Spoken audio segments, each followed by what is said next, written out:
Ada video yang kemudian ini nggak Iya, ada suaranya. ya boleh saya coba dulu ya. Ya. Sebentar.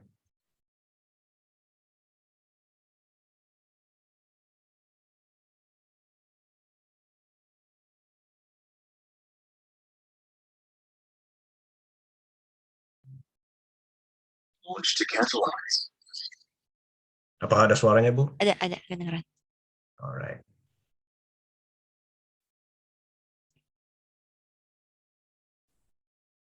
Oke. Baik, kita mulai saja kalau begitu ya. Baik, Bismillahirrahmanirrahim. Selamat pagi Bapak Ibu semua. Assalamualaikum warahmatullahi wabarakatuh. Uh, Pertama-tama nih saya mengucapkan terima kasih untuk apa nih Mas, Pak. Panggil saya William aja, Bu. Siap. William Tjhi dari AI Singapura dan juga Bapak Ibu yang sudah bersedia hadir. Di sini ada Pak Hamam, Pak Sis, Pak Heri, Pak Zainal, dan Bapak Ibu yang lain. Mohon izin tidak saya sebutkan satu-satu. Terima kasih sekali atas kehadirannya. Walaupun sebenarnya pengumumannya agak-agak mendadak, tapi alhamdulillah yang mendaftar itu sampai 460, sedangkan kita kapasitas Zoom kita sebenarnya cuma 300. Jadi kita lihat ya ke depannya. Sedikit tentang William. Jadi William ini sudah 23 tahun di Singapura ya, kalau tidak salah ya. Tapi orang Betul. Indonesia asli. Jadi selesai SMA, William ambil S1-nya di NTU ya. Ya, Sampai S3, kemudian kerja di Traveloka ya. ya. Sekarang di Singapura sambil satu double di perusahaannya dari namanya saya lupa namanya apa. Assembly. Oh iya, jadi William sekarang di Singapura ini sebagai Head of AI atau Head of NLP. Which one? Sebetulnya proper title adalah Head of AI bracket NLP. Oh, oh begitu. Oke, menarik ya. Jadi sangat nyambung kita ya risetnya. Yes. Nah, saya sudah banyak berinteraksi dengan William juga, banyak ilmu yang bisa kita peroleh dari William. Jadi Bapak Ibu, don't hesitate to ask. Nanti pada waktunya ya ada waktu tanya jawab. Bahkan mungkin kalaupun misalnya tidak ada dalam slide, pertanyaannya boleh ya William ya? Silakan langsung di chat aja ya, Bu ya. Boleh. Nanti pertanyaan bisa ditulis chat, nanti saya akan bacakan. Ya. Oke, silakan William, the Zoom is yours. All right. Thank you so much, Bu Ayu. Thanks for having me. I think thank you so much, Pak Hamam, Pak Sis, everybody. It's an honor for me to share a little bit that I know about the state of AI in ASEAN to everybody here. So good morning, everyone who is joining via Zoom and online. I guess it's only Zoom. Thank you very much for your time. So as Bu Ayu has already mentioned, I am William. I am today I'm representing AI Singapore. I'm the head of NLP here. But as Bu Ayu mentioned, I am also an Indonesian. Yeah, I was born and I grew up in Jakarta, but I have lived in Singapore for 23 years. I studied in NTU for my undergrad 2003 and for my doctorate 2008. And ever since, I have been practicing machine learnings in various organizations, yeah, from research lab to commercial sector, public sector, and recently in 2018, I joined AI Singapore. Even though I'm based in Singapore, I've been trying to keep up, yeah, with the technology development in Indonesia. So I was a regular attendee of Data Science Meetup by Data Science Indonesia. Some of you may know about them. I once worked in Traveloka, flying back and forth between Singapore and Jakarta, like what Bu Ayu mentioned. So of course, COVID made me unable to travel, so a little bit behind right now. But hopefully you guys can teach me and I will be able to catch up with the state of Indonesia technology development soon. Yeah. All right. So needless to say, I can speak Bahasa Indonesia, but for the lecture, allow me to speak mostly in Bahasa Inggris because I will sound very weird if I do talk about AI in Bahasa Indonesia. So, but feel free when you ask questions in any language. Yeah, I mean Indonesia English only, and either way will work. Okay, let's talk about AI in ASEAN, right? I'm going to divide this talk into 3 sections. The first one is just a very quick introduction, or rather my interpretation of what AI is, just to make sure that we are all in the same page. And then there's going to be a very long section on, how the different countries in ASEAN are implementing AI, right, or approaching AI, right? And then lastly, the third section, I will close with a quick preview of the project that myself and Bu Ayu are working on, the Southeast Asia Core NLP. I was hoping to spend a little bit more time, go a little bit deeper with that project, but I have already rehearsed my talk, and I think we won't have that much time. So it will be just a quick preview, and we can arrange another session for a more detailed treatment of it. Let me qualify that I am not an expert in AI in ASEAN. Yeah, much of what I have, what I'm going to share with you is from my reading. And of course, I do learn a little bit of insights from the various regional collaborators that I work with across the region, right? Because of the Southeast Asia NLP, I interact with them quite regularly. I do have a first-hand experience about, when it comes to Singapore and Indonesia, more Singapore than Indonesia, right? But, let's make this a learning experience for both of us, right? Feel free to share your thoughts over chat and we can discuss about it. All right. By the way, maybe I pause here. Bu Ayu, is my voice okay? Okay, it's very clear. Perfect. All right. Thank you very much. So let's start with artificial intelligence, and this is my interpretation of it. Yeah. So what is artificial intelligence? I think most people will agree that it is a study or a technology that enables machine to think like human, a machine to achieve human level intelligence. I think that's true. But as of today, this definition of AI is still aspirational. Yeah, it's a vision that one day we will achieve. Right. To my knowledge, correct me if I'm wrong, there is no machine that can think like human today. Right. That's a vision that we call artificial general intelligence. To differentiate it from the actual, the current state of AI, which I think, in my opinion, it is encompassing many subfields within it. It's not one single field, right? And then each of these subfield represents the faculty of thinking the faculty of human thinking, right? For example, reasoning, right, which has to do with our high level cognitive ability, right?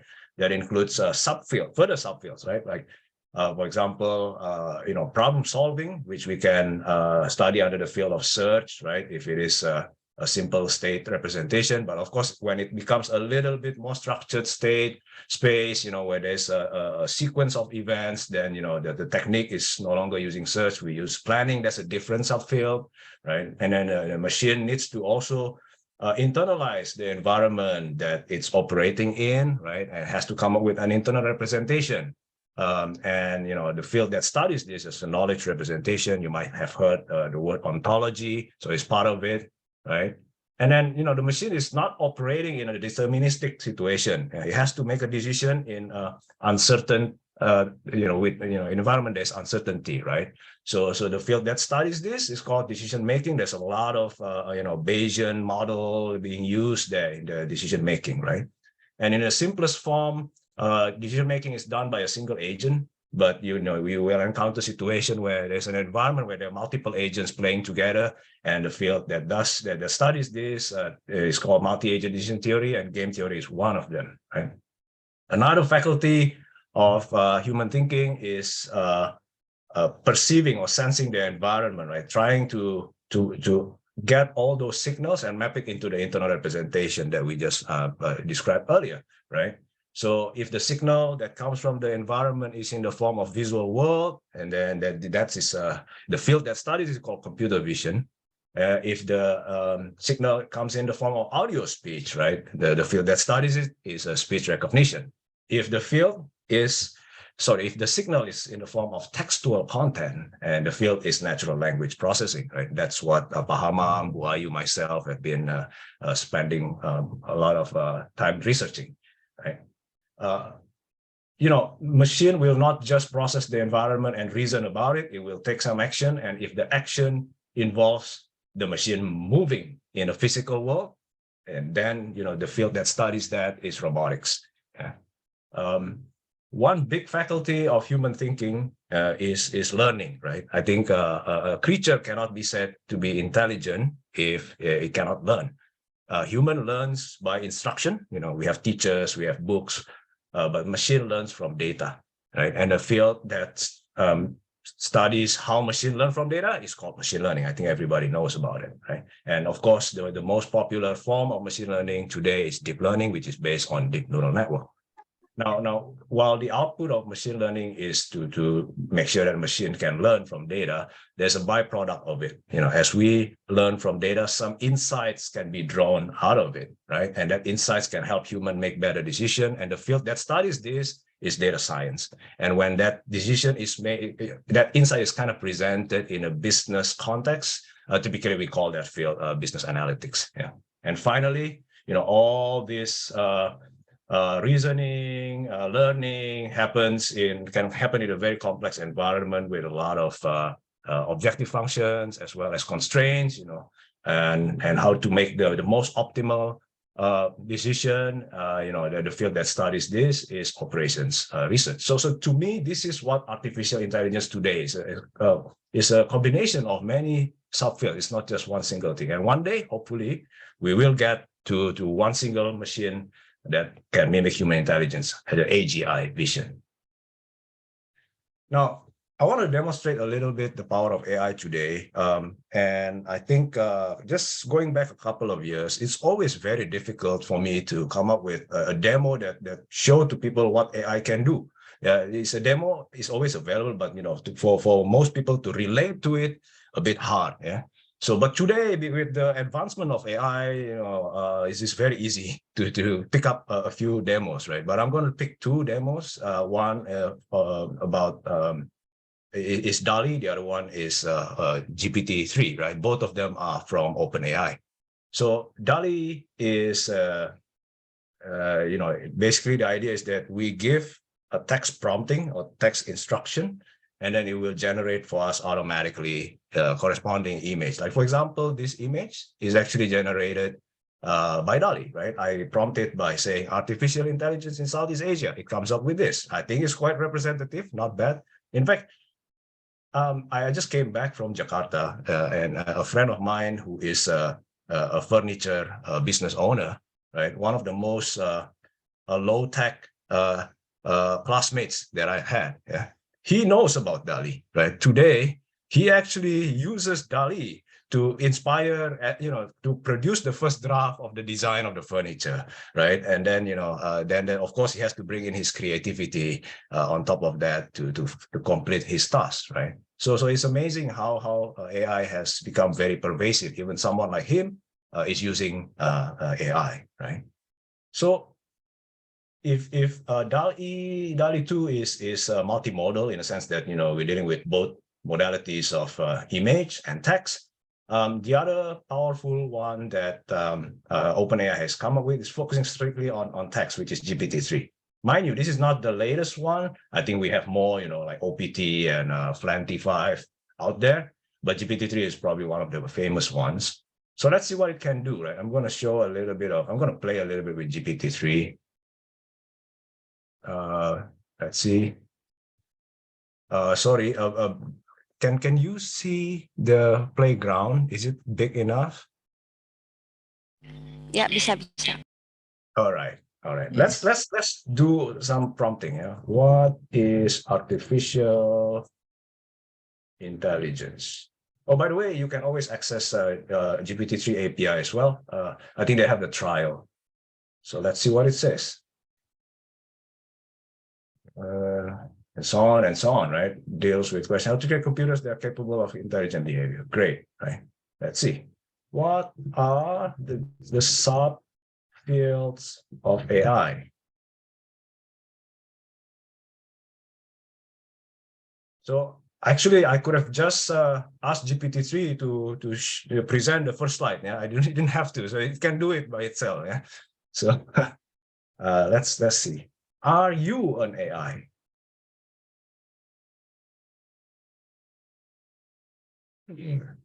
Not an AI.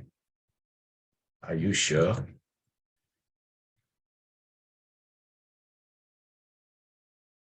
So what are you?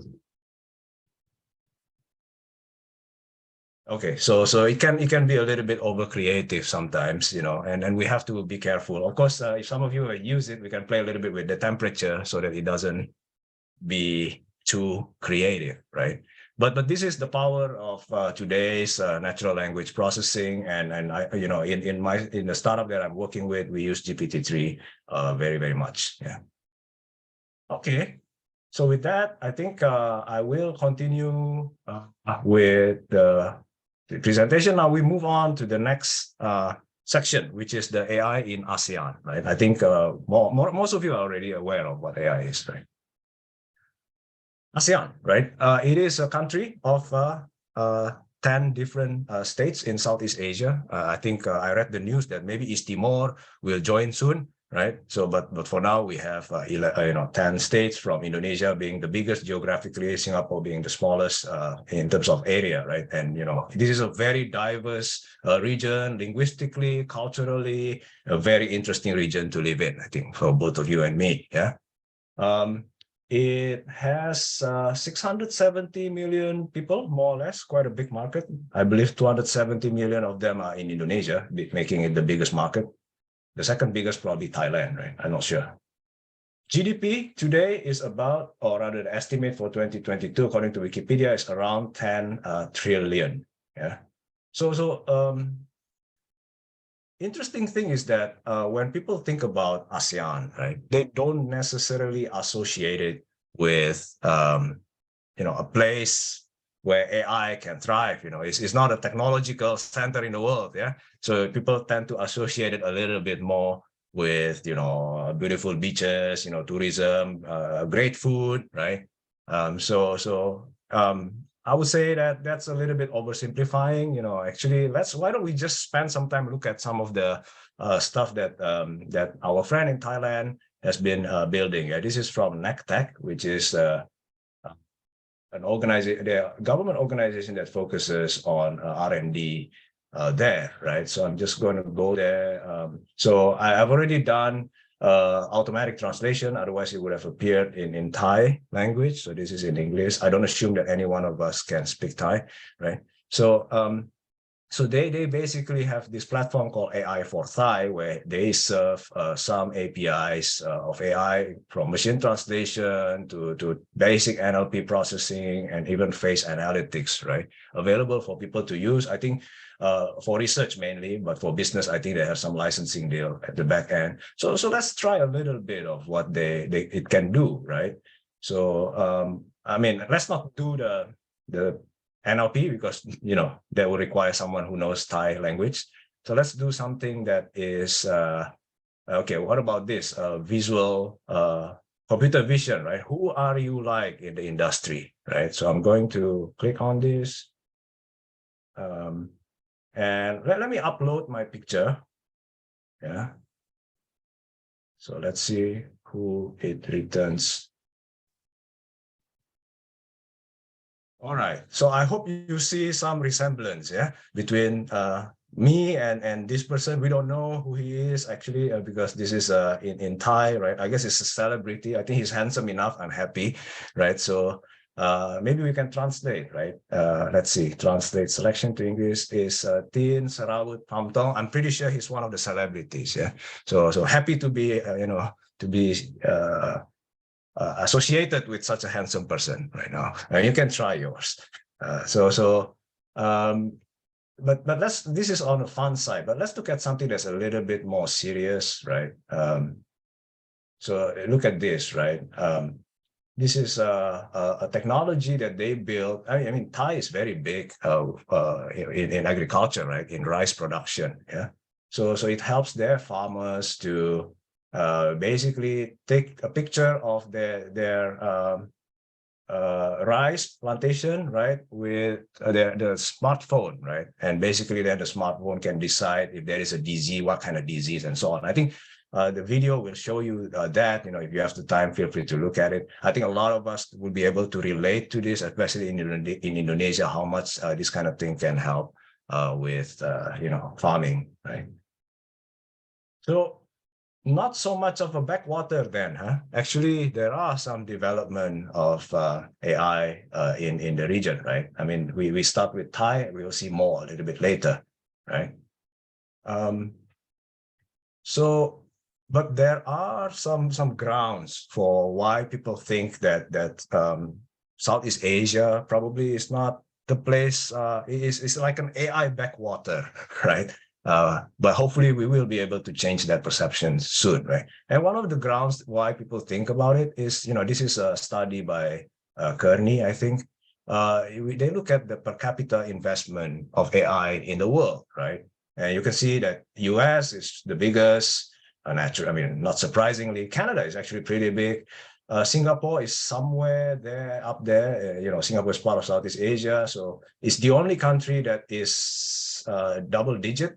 The rest still in 0 point something, right? Which is very drastic compared to the developed countries. And this is one of the reasons why people think that, we don't think about AI when we go to Southeast Asia, right? And even though we have Singapore there, but Singapore is a country of 5 million people, right? And I think one can see it a little bit more from, if you live in Singapore, one can see that, oh, great, we have a market competitive advantage compared to our neighbors, right? But in reality, that's not really always the case, right? I have a friend, she runs a startup. It's pretty successful, right? Naturally, she expands to Southeast Asia because Singapore market is relatively small, right? And she's been struggling in Southeast Asia because the rest of the region do not invest much. So the talents that she needs to support her operations across the regions are not there, right? The infrastructures are not there. So she cannot unlock the value that she was imagining she could aim for, right? So this kind of thing, I think, a concrete example of why it is better for the whole region to invest more in AI, not just Singapore, right?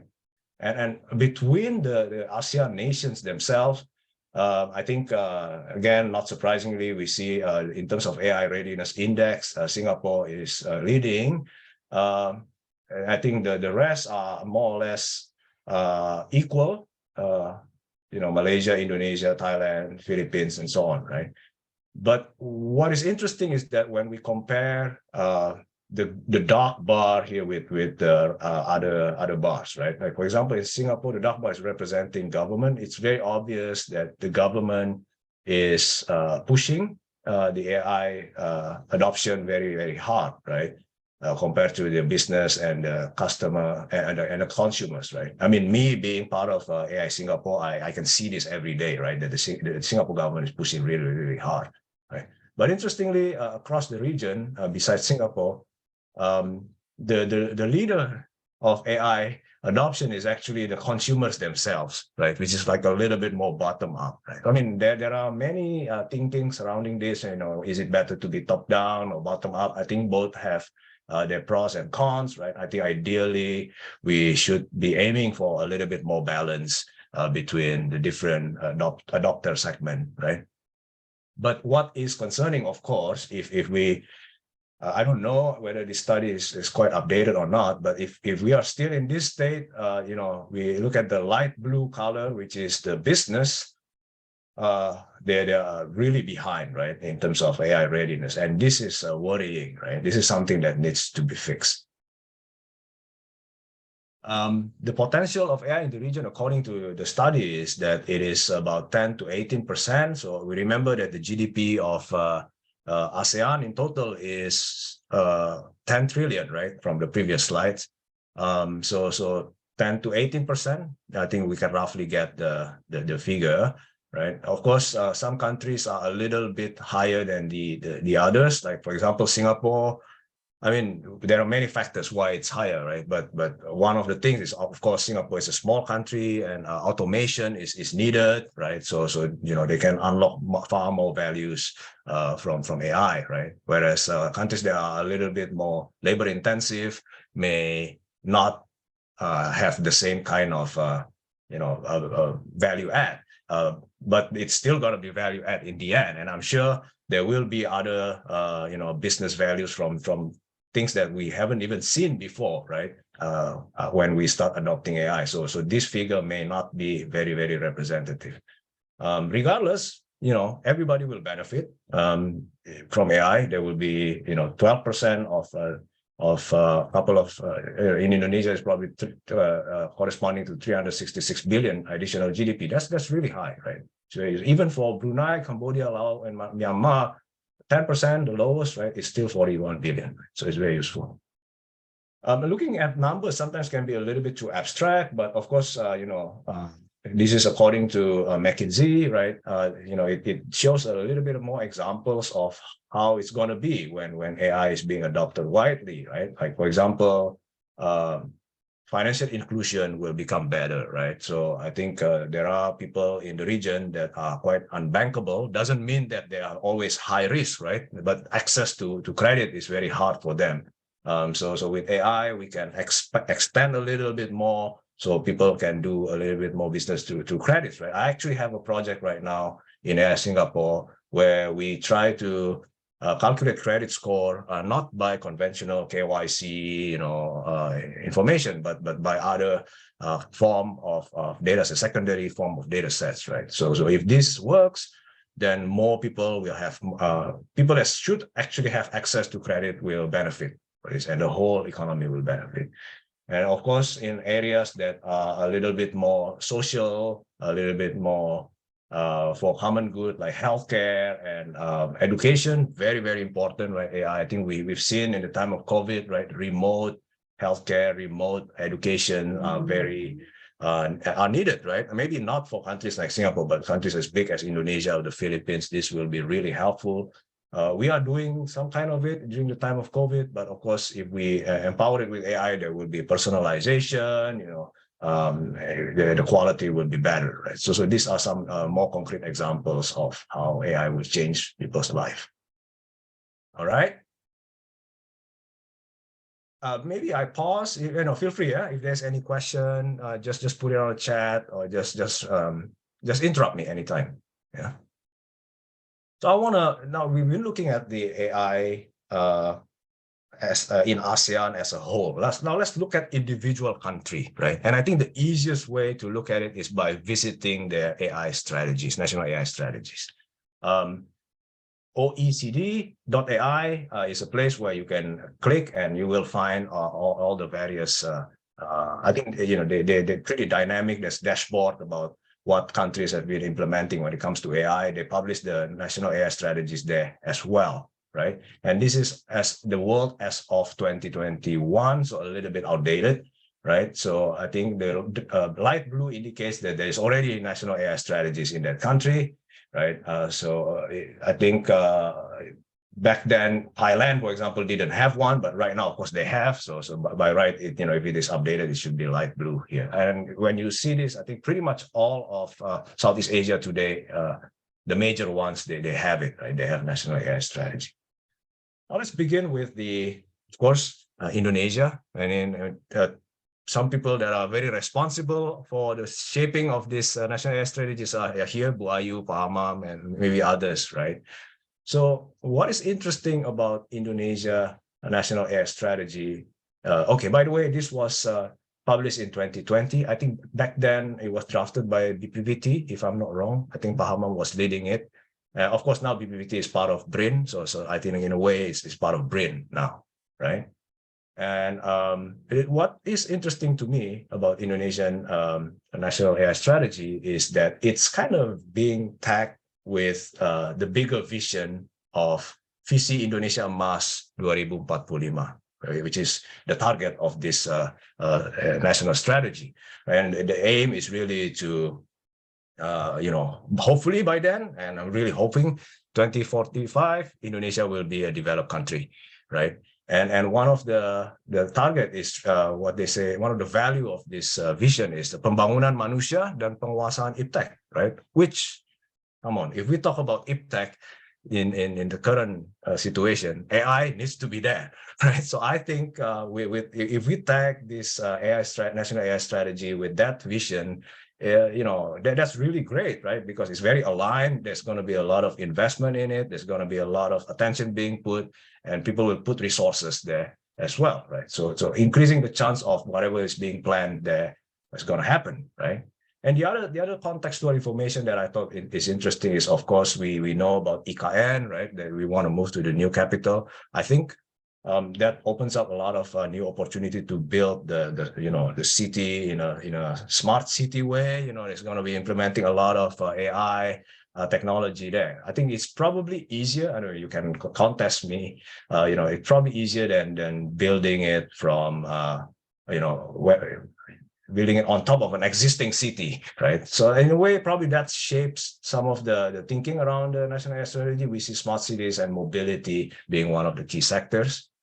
And another contextual information is that actually most of the national AI strategy, not just Indonesia, in Southeast Asia, were drafted in the time of COVID, right? So there's a lot of, to a certain extent, there's a lot of concern, but at the same time, there's a lot of opportunities, because the time of COVID, that's when people start to think about, how do we live? How do we work in a different way, right? So I think AI will change our way of life, and therefore I think it's quite interesting that it happens together, right? Again, it shapes the time of COVID. The fact that it's done in the time of COVID shapes certain thinking. I guess healthcare is over there as well. I mean, correct me if I'm wrong, Pak Hama Bu Ayu, yeah? I'm just interpreting it from an outsider perspective here, right? So all some other sectors include public services, I think reducing the bureaucracy, automating certain things, education and R&D, food securities, and so on, right? I think in terms of focus, it's really nice that ethics and policy is at the very base of it, right? I think when I started with AI Singapore, at least for me personally, I wasn't really caring too much about this part, but as years pass by, I realized how important this is, and putting it at the very foundation is great, right? And then, of course, the talent needs to be developed, infrastructure needs to be developed. And with all these three pillars, then innovation can happen and adoption can happen, right? One of the key things that, that I'm sort of like, before we transition to Thailand in the Indonesian National AI Strategy, is the formation of KORIKA, right? Which is an orchestrating organization trying to orchestrate the quadruple helix segments in the AI ecosystem. They are the government, the business, research, I think, or rather academia and community, right? I mean, the thing is this, right? Left on its own, AI ecosystem can be very fragmented, right? The business world, they don't know what AI can do, yeah? I mean, that's not their field. There's a lot of hype out there. They have inflated expectation of what AI can do, right? On the technology side, the research side can create very fancy stuff, but it's not really commercializable. And then on the commercial technology side, they can develop things that tend towards solutions looking for problem. Yeah, so it cannot really be used by businesses. I think that's very dangerous. I don't envy the universities teaching AI these days. Yeah, it's a very difficult job to make sure that the talent catching up. If you just follow the trends, it's keep on changing. That GPT-3 was like a couple of months ago, and now we have Flanty-5, right, which is just a few months later, right? Different kind of slightly different kind of architecture. But if we play that kind of game, it's going to be very, very challenging to keep updating the curriculum. Well, I think the one that's very important is always to go back to what the businesses need, right? And make sure that it's connected, right? Otherwise, fragmentation happens. And also, I don't envy the government. It's a very tough job to make sure that the policy and the infrastructure are aligned with what the businesses need, right? I mean, again, right, the field is growing very, very rapidly. So the good thing is that we have KORIKA. And then Korika's aim to is sort of like to connect this to various pilot projects, right? So the various segments are understand each other, and hopefully at some point, it will happen organically. Right? We will look at Korika a little bit later in a video. By the way, the head of Korika is Bahama. Thailand. So if you look at it, Thailand national strategy at the very high level look very similar to Indonesia. There are a couple of differences though. I think compared to Indonesia, I think Thailand is far more short term. So it's 2022 to 2027, right? So it's only about 5 to 6 years kind of a target. So there's more urgency to it. It being published in 2022 doesn't mean that actually they are late in the game. I think that Thailand has been doing AI for a very long time. Yeah, that AI for Thai, which was done by NECTEC, has been there for very long, right? I think 2019 when we Singapore first talked to them, that AI for Thai already exists, right? So the only thing is that they only drafted their national AI strategy this year, right? But the AI innovation has been happening for a couple of years. I think as shared by Dr. Tjhi, who is leading NECTEC, who is behind the shaping of this national AI strategy, right? He was looking at AI readiness index for Thailand over many years, and so it looked good to him. But at some point, the score dropped because there's a new criteria that they consider, which is the holistic vision of AI of the country, right? And Thailand not having the national AI strategy got very low score for that, right? So therefore, he triggered him to sort of like let's shape a committee, build a committee to shape the national AI strategy for Thailand. And I think the exercise was very useful. Then the people there, they realized that while we have some centers of innovations here and there, when it comes to AI, they're not talking to each other. There's the same story of fragmentation, right? The talent is not aligned with what the business needs. The research innovations not commercializable, and so on, right? So it is useful for them to do this kind of introspection, right? And this AI strategy that they are building is hope to connect all these fragments, right? The way they're going to approach it is pretty similar to Indonesia. Starts with the ethics and regulation, and then followed by infrastructure. I mean, there's a little bit more emphasis on sustainable AI. I guess that's sort of like following the trend of the need of the day, right? And then of course after that, the talent and education. I think for them, they try to train 30,000 AI talents, but in 6 years. I don't know. I think Indonesia probably should be bigger than that, right? I don't know whether there's a number for that. I'm sure there is, right? So 30,000 for them. And then, again, once the talent is there, innovation is going to happen, and then they're going to push for adoption in public and private sectors. The key sectors that they're going to focus, they're divided into, there are total 10, but then they're going to divide it into 2 phases. The first phase is up to 2023, next year, right? Are the food and agriculture, again, natural for Thailand, government service, similar to Indonesia, and healthcare and medical. Again, all this being done in COVID times, yeah? And then the rest, they will follow up after 2023, right? Education, trade and finance, and so on. So that's Thailand. I'm heading there next week. So I will learn more. If this talk happens after my trip, this will be far richer. Yeah. But for now, this is what we have. Let's look at the Philippines. When you read National AI Strategy of the Philippines, you get a different tone. It's a very interesting contrast. Yeah, I mean, in Indonesia, the National AI Strategy was developed by BRIN, which is a research organization. In Thailand, it was Ministry of Science and Research, also Ministry of Digital Economy. In the Philippines is a DTI, Department of Trade and Industry. And it is, the tone is very industry focused, right? There's a lot of translational research or innovation going on in their strategy. And it's kind of relate to my personal experience working with some of my friends in the Philippines, right? In the context of Southeast Asia, NLP, for example, I'm trying to formalize a collaboration with some universities there. When I look at the research that they do, very, very strong translation. I think far stronger than the one in Singapore, right? So it gives me the sense that they're very, very practical people. Yeah. And when you read their national AI strategy, you get that color as well, right?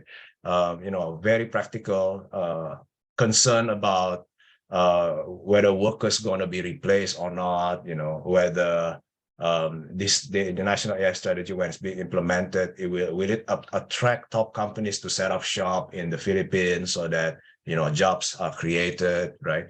And even you look at the task. I mean, it's a bit small, but if you can zoom in here, right? The tasks that they specify are very detailed. Yeah, 42 of them here, and including something as pragmatic as improving internet quality, speed of internet. If you look at it, number 2 here, right? So that's the kind of feeling that I've got from reading the Philippines approach to AI. They don't really specifically explicitly list target sectors, but I think some of the projects are obviously on industry again, right? Manufacturing and services sector. One of the highlights also is they're gonna create something like it's not like Corica, it's a NCAIR, right? National Center AI Research, I think, and where they're gonna host scientists and engineers there to help micro, small, medium enterprise, MSMEs in the Philippines to adopt AI, right? Which I think is very, very useful and very valuable thing to do, right? But I do also think that it's a very, very difficult task for them, because I've been working in AI Singapore trying to implement AI with SMEs. Some of them are very successful, but the kind of difficulty that we have when dealing with smaller companies versus the bigger ones are very different. Yeah, I mean, the smaller companies are not very well resourced, but we have to do it, right? In especially, I guess, in the context of Southeast Asia, the percentage of SMEs are probably almost close to 100%. Yeah. So hopefully this NCAIR that the Philippines are setting up will be successful, right? It's a tough job, but it's needed. Let's continue. Vietnam, yeah, it's a different. We go to the north now. So when you read again, different tone for Vietnam, the national AI strategy is very down to earth. There is no visual. It's just a long document with specifying very clearly what's the decision, what's the strategy, what's the target, and what's the assignment, right? So it's a bit kind of a different feeling, yeah. But I think it's very clear what they're trying to achieve. This is published in 2021. The target is 2030, right? A little bit longer than Thailand, and but shorter than the Philippines. Sorry, shorter than Indonesia.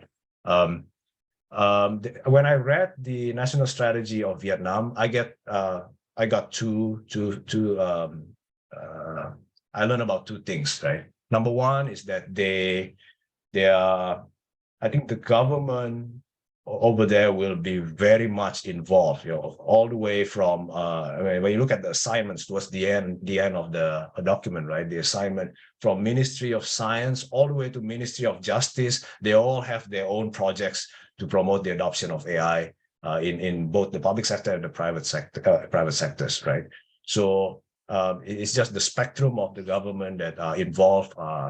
Give me a sense that it's wider than most others, right? So it's not just the innovation science kind of ministry that are involved, right? So that's one. So the government will be very involved. And then the second one is that there's this very strong ambition to be to make Vietnam into the center of innovation not just regionally for AI, right, but also globally, right? They want to be the AI hub of ASEAN by 2030, right? They want to do that by opening some 3 national innovation centers, some top research and training institution in the region, and opening up a few data sets for the region and for the country to use, right? So there's that, right? Which I think is very interesting, and I think is also reasonable in my opinion, right? Because I one of my staff, one of my engineers is from Vietnam, and she shares with me the situation there. I think the kind of talent that they have, the quality is pretty good, right? So we can look at 2 examples, which I think many of us can aspire to, right? I think can learn from this, right? The 2 names that are associated when it comes to companies in Vietnam, when it comes associated with AI, are Vin AI and Vin Big Data, right? Oops, my apologies. So when you look at the Vin AI, right, this is a Asia research ranking for AI in the world, in the world. Maybe it's a bit too small, but if you look at the top here, you have Google, Microsoft, Facebook. They're not surprising, Alibaba, Huawei, they're not surprising. They're all there, right? But of the top 30, only 1 ASEAN company is there, and that's Vin AI. Number 20 is amazing, yeah. So it is if you go to their websites, you see that their publications are top tier, right? I think it's being led by an ex-Google DeepMind. His name is Dr. Hung Bui. I don't know if I pronounce it correctly or not, right? But when you go to their websites, do visit his video where he shares that his dream was to set up a world-class research institute in a developing country like Vietnam. I think even if it is in a developed country, it's nothing new. Yeah, this is in a developing country. So I think we should see a little bit more of this in the Southeast Asia. Actually, surprisingly, even Singapore is not in the list. Yeah, so really good Vietnam. So and then the other company is Vin Big Data. I think both of Vin AI and Vin Big Data, they are very strong both in research and productionization. But I think maybe Vin Big Data has a little bit more edge when it comes to production, turning their research into products, right? So, for example, they built. I mean, Vin Big Data built a level 4 self-driving car, which is globally recognized as well. I mean, if you're not very familiar with the leveling of a self-driving car, there are 5 levels. Yeah, level 1 is where you still need to supervise the car or the machine, and level 5 is where it's totally, you can sleep there. It's nothing will happen. Yeah. So level 4 is where a full self-driving is actually happening, and they managed to build VinFast. It's called VinFast car. Shown in Paris Motor Show. It's in 2018, right? This is level 4, right? So not just that, right? They actually added what they call a VI virtual assistant in the car, right? They can the driver can actually communicate with the car, and the accuracy of understanding Vietnamese instruction is very high. I think 98% or something like that. Right. So again, when I look at something like this, I think it is right for Vietnam to be ambitious, to push themselves to be the center of AI innovations. And I think there's some learning that we can take from this as well. Now let's go back to our neighbor, Malaysia. Yeah, 2 more countries. Feel free again, if there's any question, just put it on the chat. Let's look at Malaysia, and then after this, we'll look at Singapore. Right. Malaysia is quite interesting. They don't call it a national AI strategy. They call it AI roadmap. In short, AIR map. Yeah. And this is one one thing that really striking is the fact that it is very short term. I think it's the most urgent of all the ASEAN countries. Yeah, 2025. So that's their targeting. That's what they're targeting, right? They made this the roadmap as a living document. No, I think this is, which means that it can get updated regularly. It's not like final. I think that's not really new because I think Singapore claims that it is their strategy is also a living document. I'm pretty sure the rest of the countries as well. But I think Malaysia is taking it to the next level. Yeah, they, to really show that it is a living document, they actually create an app especially for their national AI roadmap. You can click on this. I downloaded it on my smartphone.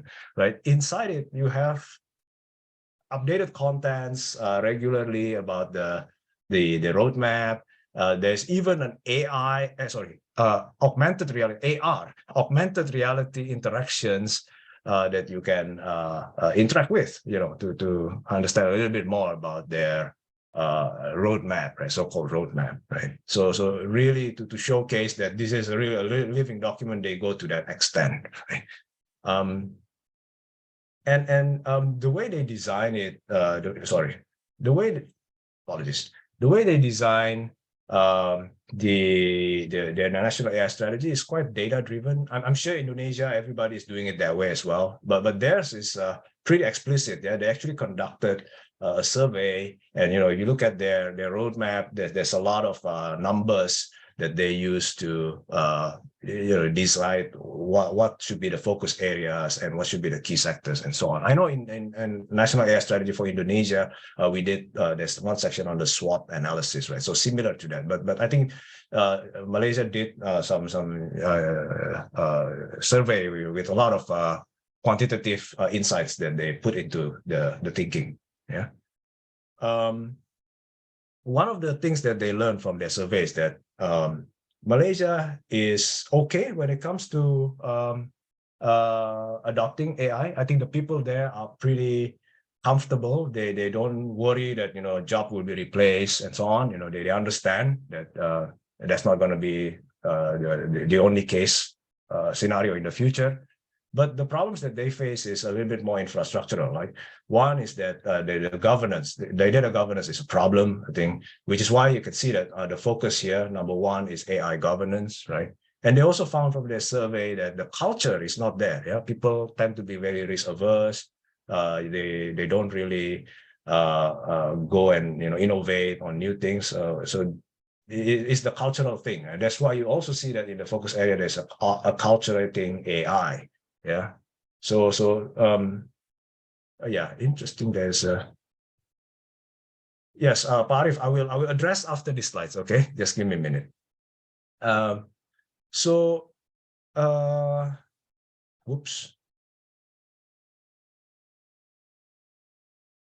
So yeah, so that's how they approach it, and another key highlights from their so-called AI roadmap is the creation of something like Corica. They call it AI Catalyst, which in their case, the way they design it is that this AI Catalyst will actually host a lot of consortia where the quadruple helix projects will take place, right? And they complement it with the second body, which is called AICIU, right? And then this body is actually a government body that takes care of the policy, so it works in tandem with the AI Catalyst, which acts a little bit like Corica. Yeah. So that's the similarity between Indonesia and Malaysia's national AI strategy, right? In terms of the focus is more or less similar if you look at it high level, right? The key sectors naturally is agriculture, forestry. They're very big when it comes to palm oil. Actually, Indonesia is also very big, right? So both are focusing on that. Healthcare and smart cities. There are three sectors only. Because naturally their target is 2025. I'm sure they will be doing something else after that, but for the current plan, I think they're targeting these sectors. One final thing about Malaysia, right? they identify that they don't want to focus on the verticals, right? Agriculture, healthcare, smart city. They want to focus on one horizontal that they think they need to be very, very good at, and that is supply chain, right? They want to be the top AI-driven supply chain center in the world, because when they look at their economy, a lot of the uh, underpinning, supply chain is underpinning of their top industries like manufacturing, logistics, even agriculture, right, and trading, right. So if they can be good at it, I think they will cut across many of their key sectors. Yeah. So even the use case under the agriculture forestry is supply chain, but AI-driven supply chain for palm oil, right? So that's where they're going to place their bet in, right? Okay, so let me pause here before we move on to Singapore, which I, of course, most familiar with. And then let me take the question that a couple of you, is it okay, Bu Ayu, that I Yes, address? please. Yes, please. Yes, yes. Yeah, Arif, yeah, could you give example applied in government, public procurement, especially monitoring along with Oh, yes. Thank you so much, Arif. When I get to the Singapore part, I will share a little bit more. Yeah, because when it comes to Singapore, I'm involved in actual execution, right? So remind me if I don't share that part. And Pak Siswanto, thank you for your question. Policy dari pemerintah untuk mendukung dan apa saja yang dalam ditemui. Well, I can speak for Singapore, right? Of course, there are some, and I'm going to share a little bit more. There's definitely some additional funding that is allocated for to focus a little bit on certain types of policy, right? I don't know about the Indonesian side. Maybe we can ask Bu Ayu or Pak Hamam here if there is the funding, right? Is there any? I think there is, right, Bu? Yeah, but actually it's not really for AI. It's for Okay. all the research. Right, right. For you will learn in the next slide that in Singapore, AI Singapore is created, with initially $150 million funding, and then now I think it's increased. Right? And recently they introduced a new pillar, governance and so on, right? With a new with a new round of funding, right? So this is really to promote a special attention to be paid on the governance area. Right. So that I think by right there should be an AI focus or oriented funding by the government. Okay, let's continue. William, actually, what Pa Siswanto asked, Yeah. not only the budget but also the policy. Oh, the policy. Yeah, from the So government. let me see. Yeah. Ah, So he asked, other than budget, does yeah. one need policy support from the government? Yes. For sure there is. Why don't again let's look at what Singapore is doing, and then I'll come back to this, right? Because then it will set the Agree. right context. Yes. And of course, I can also address the problems that we face. Yeah.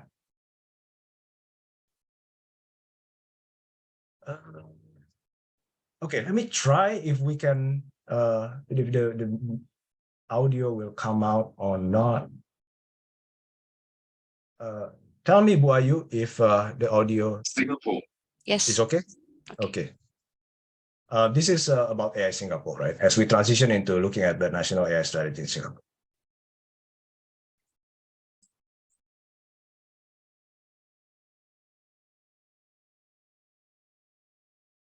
No, there is no sound now. Before there is sound. There isn't, Bu Ayu? Yes, there is not. Okay, so I'm gonna do a slightly different thing. I'm gonna stop sharing, and I'm gonna share it a little bit differently. Just give me a minute.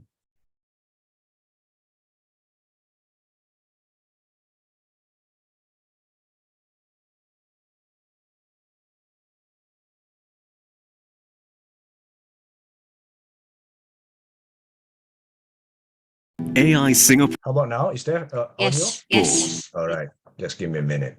If there's problem, let me know.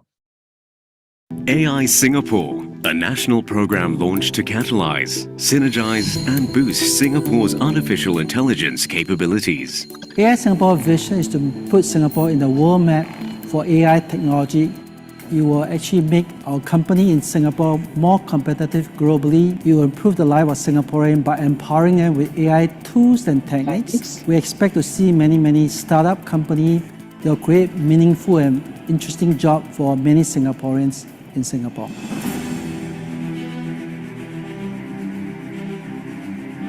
AI Singapore will seed fundamental research efforts aimed at developing AI and adjacent technologies with high impact factor, thereby contributing to the plans of AI Singapore.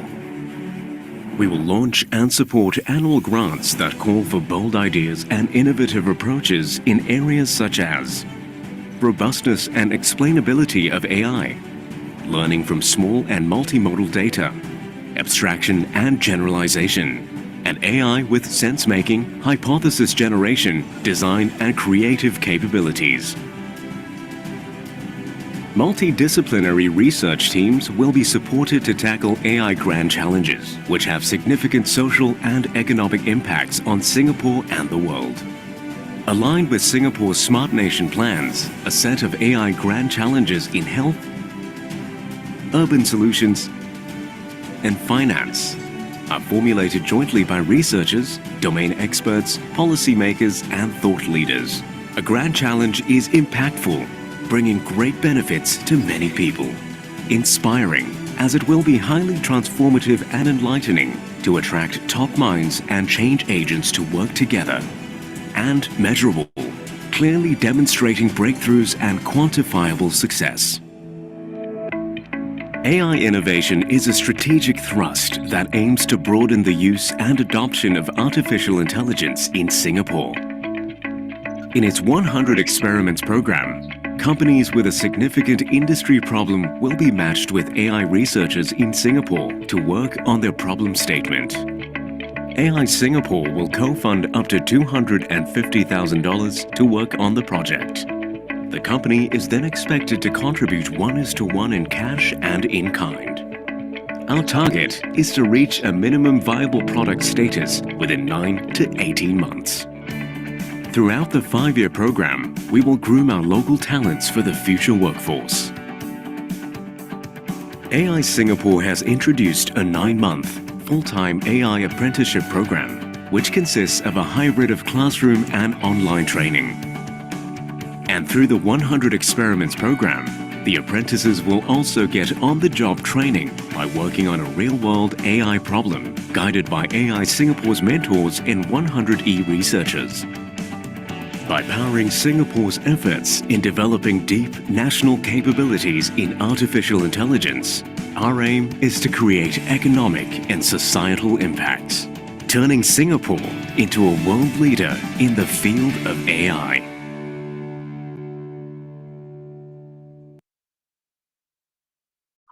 All right. Let me go back to the original mode of sharing.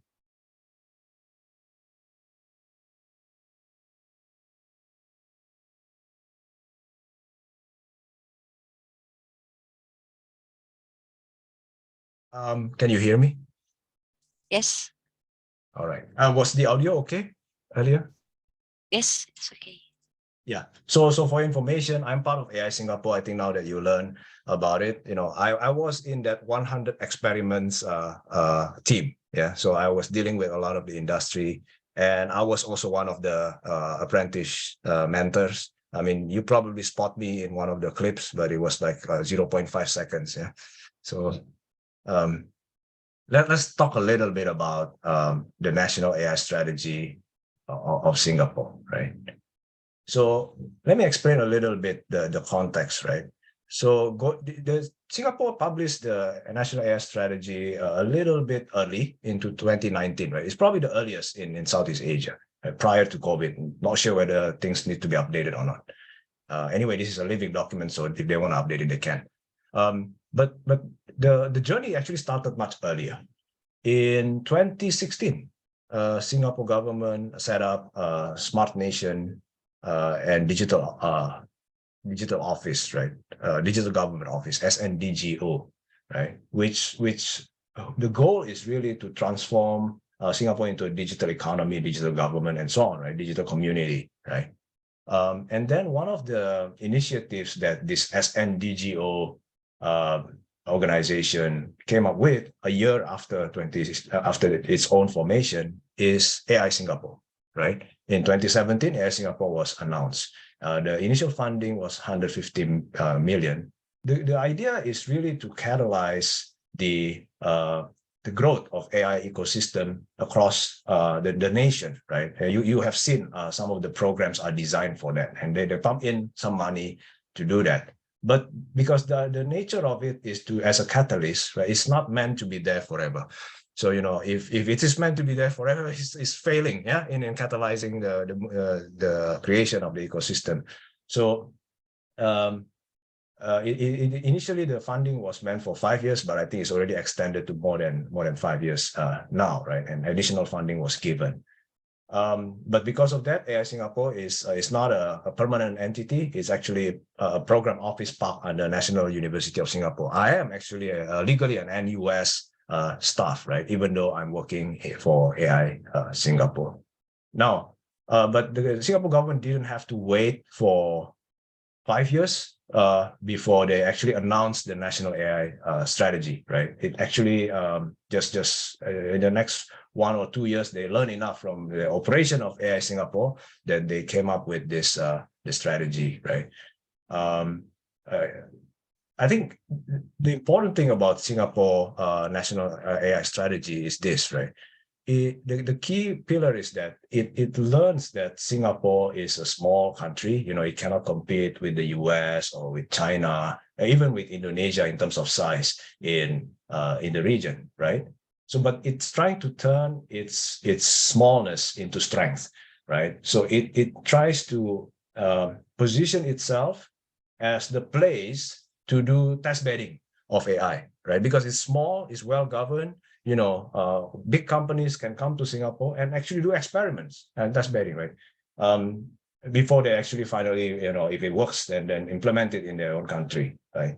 So because of that, there's a strong emphasis. While I think basic research remains important, but I think Singapore government has a strong emphasis on deployment of AI, right? And engineering.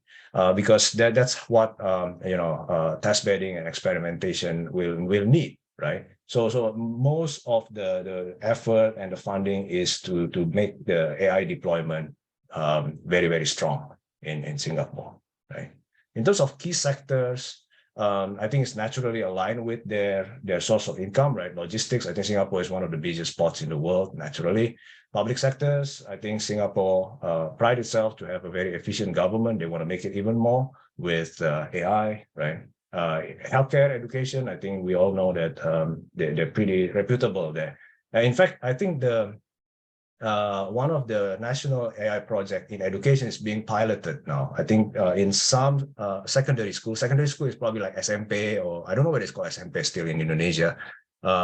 It's where their English test is actually automatically marked. Yeah, so they get instant feedback and score from the AI.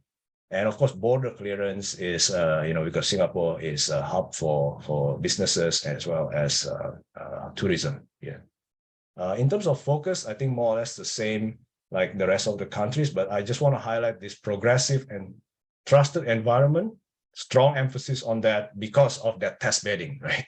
So it has to be well governed. It has to be easy to deploy, right? So this is why they put this thing there. And international collaborations, of course, again, Singapore is a global hub, so it cannot, because of the size of the country, it cannot be relying too much on the domestic activities.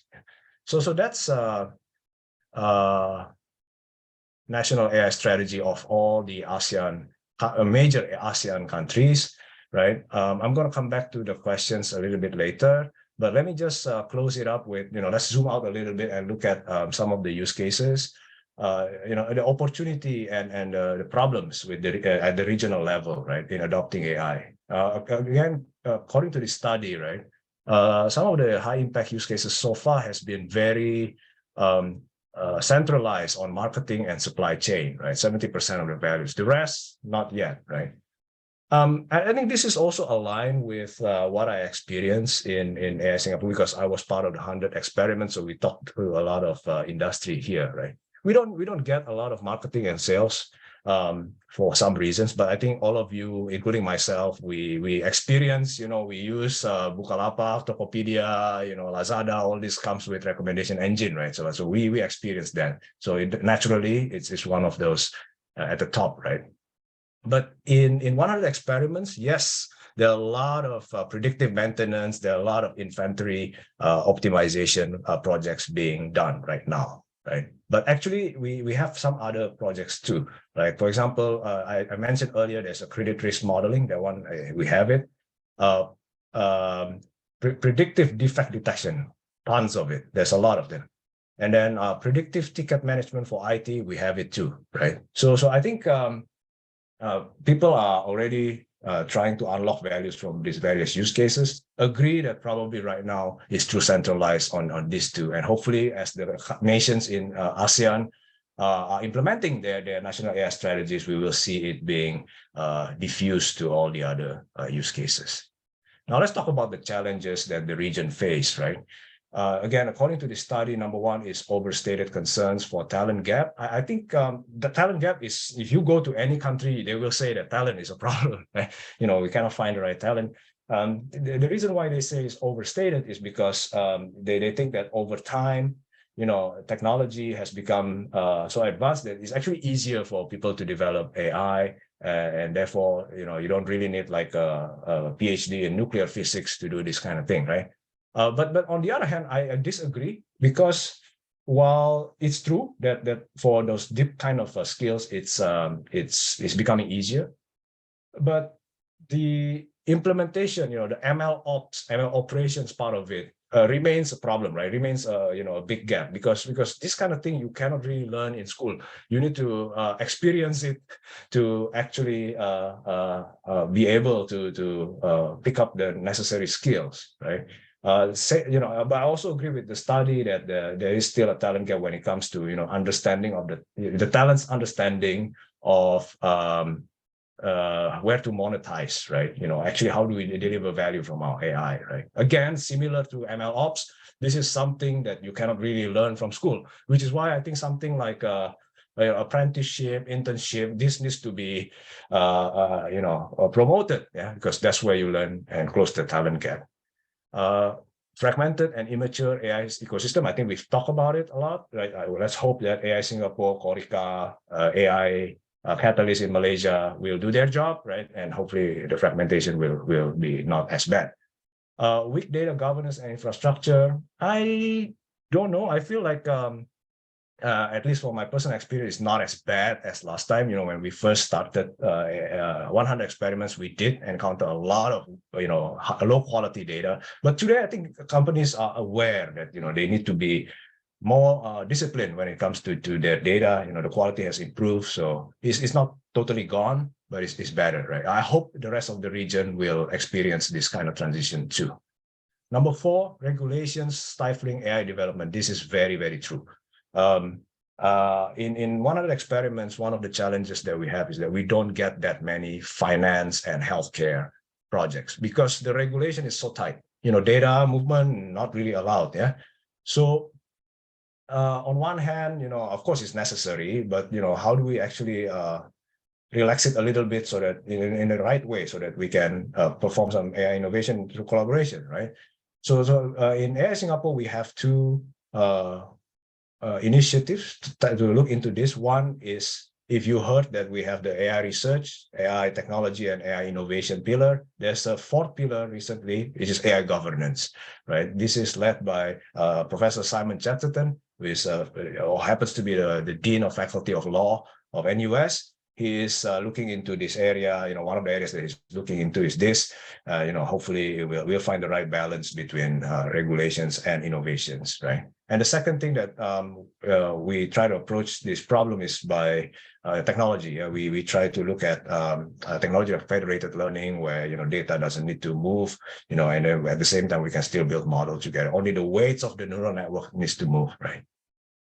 Organizational resistance to workforce transition, basically people saying, I don't want to take AI, I don't want to do AI because, my job will get replaced.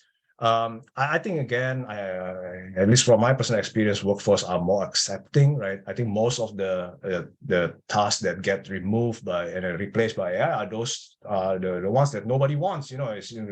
For example, they're dangerous or they're just unwanted, right? Like looking at a crack in a high-rise building, right? I think it's better to be done by drones, right? Otherwise, it's a safety risk is very high, right? So also, for the remote health or healthcare in remote areas and so on, right? We can help, right?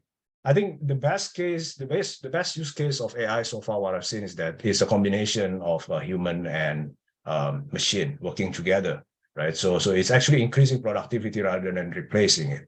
But this is something that we also need to learn, I guess, for educators, maybe for ITB, right, and for us in NUS. We need to probably have a curriculum and train people a little bit more in this intersection between human and computer working together, HCI or something like that, right? I think that part probably need to push a little bit further. And then I think there's another study that says, I think this is going back to the investment, right? The investment gap. We see Singapore invest a lot, but then there are countries that I think the rest of the major economies are trying to catch up. I think they will be able to do that, but there are still some other countries that will be a little bit behind, right? And if we don't do something about it, this will become an algorithmic divide. Just like digital divide is dangerous, it can create instability. So one way is really to promote more regional kind of effort, and the Southeast Asia NLP that I'm doing with Buayu and with others one such idea. So we know, some other countries know what advancement the other country has, and vice versa, right? The other country, the more advanced one knows the difficulty that the smaller countries are facing, right? So a little bit more understanding. So that I don't want to end with a challenge because it feels a little bit gloomy. So I want to look at something that's a little bit more hopeful, and this is what Korika is trying to do in Indonesia. And I think most of you are being in Indonesia, you should contribute to this if you can, right? And let's play the video again. Buayu, I'm gonna do that other mode of sharing. Okay.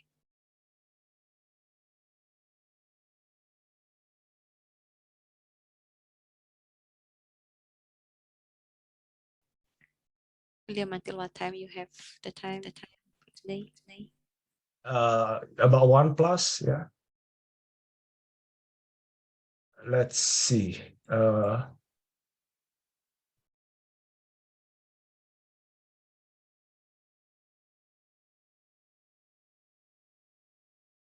So I think some of you may have already seen this. I think Pak Hamam has kindly allowed me to play this video in this lecture. Let's look at Korika.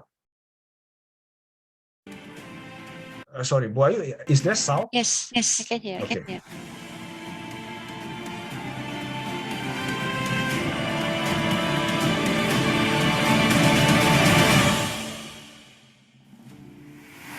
Siapa yang menguasai AI, dia yang akan berpotensi menguasai dunia. Melanjutkan strategi nasional kecerdasan artifisial Indonesia yang menghasilkan 4 area fokus, yaitu etika dan kebijakan, pengembangan talenta, data dan infrastruktur, riset dan inovasi industri, serta 5 bidang prioritas, yaitu layanan kesehatan, reformasi birokrasi, pendidikan dan riset, ketahanan pangan, mobilitas dan kota cerdas, serta rumusan awal mengenai perlunya dibentuk orkestrator sebagai poros penggerak inovasi yang gesit, tidak birokratis, dan berbasis nilai atau pasar untuk dapat mempercepat pertumbuhan ekosistem inovasi.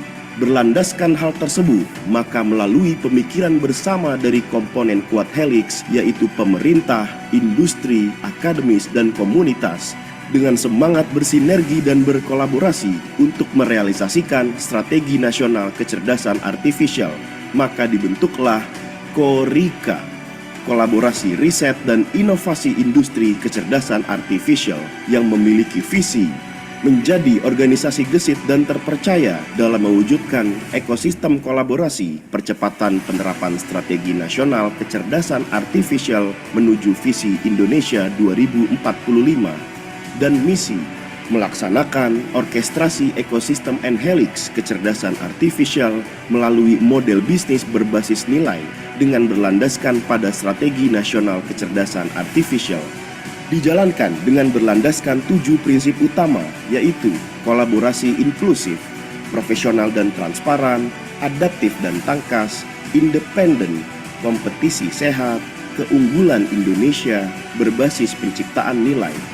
KORIKA akan memiliki beberapa program utama, diantaranya AI Talents untuk percepatan pertumbuhan talenta, AI Maker Lab untuk percepatan eksplorasi dan prototyping melalui akses data latih dan mesin komputasi bagi pakai, AI Innovations untuk akselerasi komersialisasi inovasi melalui dukungan ekosistem, serta advokasi, moderasi etika, kegiatan komunitas, dan AI Innovation Summit.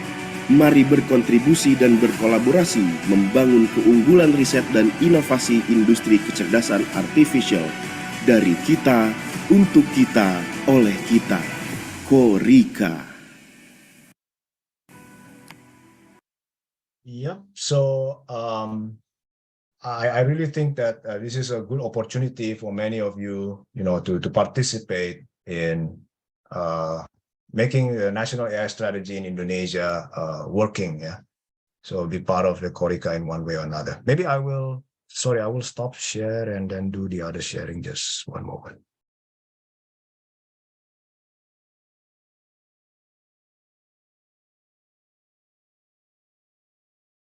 Am I back, Buayu? Yes. All right, just a couple more, just a very quick one before we go to Q&A. And when, of course, we managed to implement all the AI strategy, I think sharing a little bit from our personal experience, my personal experience in AI Singapore, right? These are some of the output of 100 experiments that go into the news. And we see that basically AI will touch all aspects of life from, in this case, right, the SCDF is like, I think in Indonesia is probably ambulance dan blambir, right? When a call center operator talk to the caller, they don't need to manually type, it's automatically transcribed now. To, in the healthcare area, people can do automatic diagnosis of a diabetic wound, even though the decision still need to be made by the nurse and the doctors, right? Even something as simple as, okay, maybe I shouldn't use the word simple, something as, something like predictive leave maintenance system, right? That's also can be improved using AI. Expedia work with us to improve the search capability for Japanese language, right? To improve the search experience for Asian travelers. And even something like something that's a little bit more softer, right? Like matchmaking when finding partners. We did a project recommending potential partners for one company, right? So it does cover a lot of aspects, and our life will definitely be different if we can, usher into the AI age. And that's pretty much the end of the AI in ASEAN. Just 2 more slides, or 3, maybe a very quick one. Before I close this. Is a quick preview of what Buayu and I and a few other partners are doing, which is a regional NLP effort in AI. Driven by AI Singapore, but then we work with regional partners, and the motivation for this is really, I told you that I was part of the 100 experiments, and we do get a lot of requests to do NLP for the Southeast Asia languages like Filipino call center analytics, or Thai chatbot and so on, right? And I think it's really hard to do it right now compared to English. So every time at least back then, every time we got this kind of request, we decided not to do it because we didn't have the capability, and therefore I think my team decided that we need to do something to address this problem, right? When we look at the commercial and open source solutions, and this as of last year, early this year, it's actually not that available, right?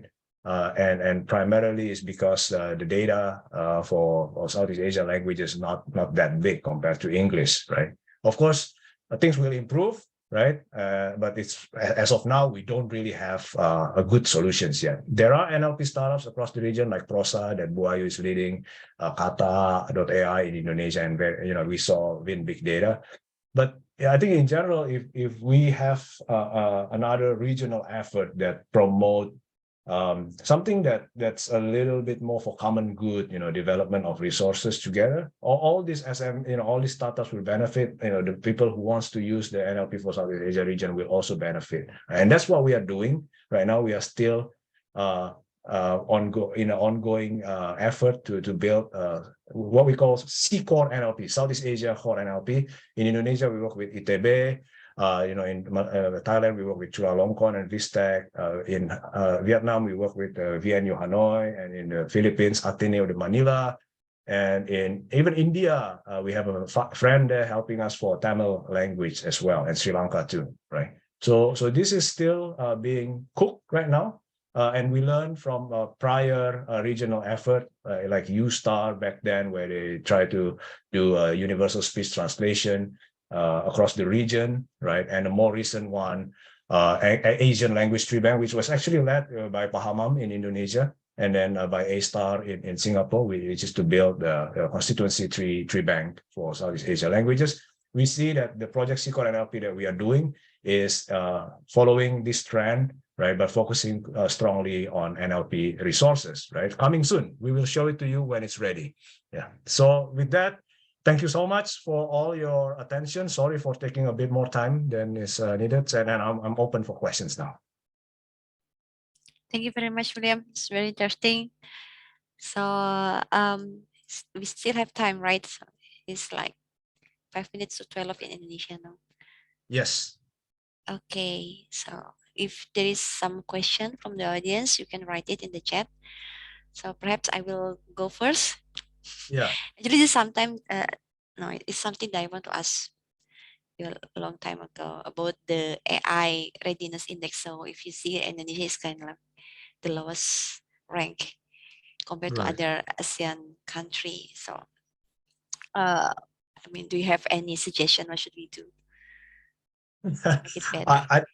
I think we need to break it down. What are the criteria that they are using, right? And just like what our friends in Thailand did, they found out that what brought the whole point down was actually the lack of the national AI strategy, right? And then because I don't think that Indonesia, I mean, I talk to you a lot, Bu Ayu, and I do, as I said, keep up with the technology development in the country is that bad, right? I mean, all the unicorns in Indonesia are using AI, right? So we just need to find out what area that brings our score down, take note of that, and then address it, right? I don't know whether it's actually adoption. I don't know whether do you know which one were you?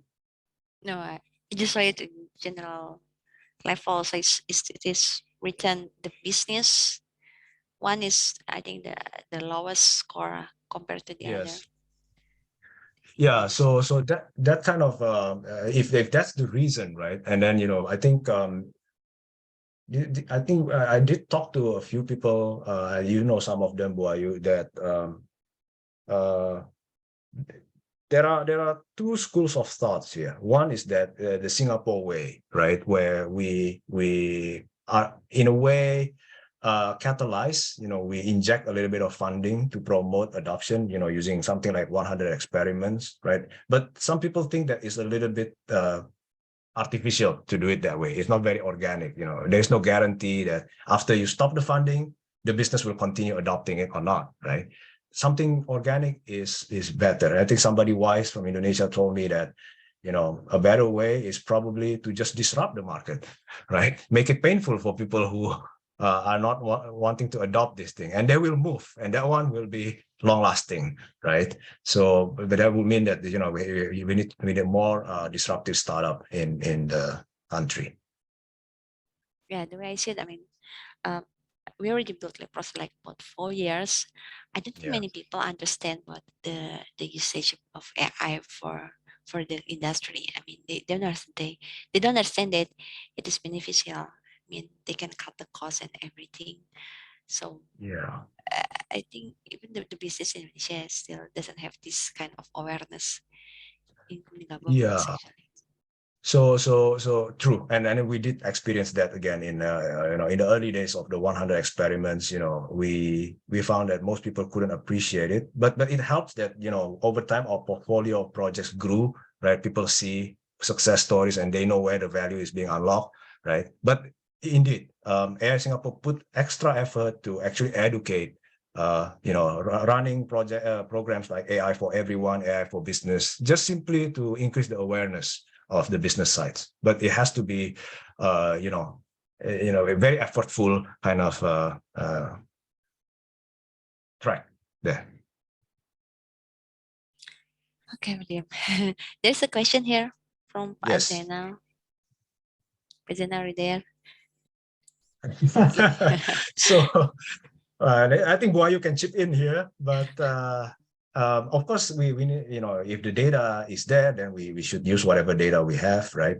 But if the data is not there, there are techniques to do some cross-lingual transfer, even something as if we can have a decent enough translation. We can take things from Indonesia and translate it to increase, to sort of like bootstrap the whole process. But I think we cannot really run away from having to improve the accuracy, improve the quality of the data manually eventually, right? But at least we don't have to totally start from zero. But the key is really, building the data very, very efficiently using all these kinds of hack.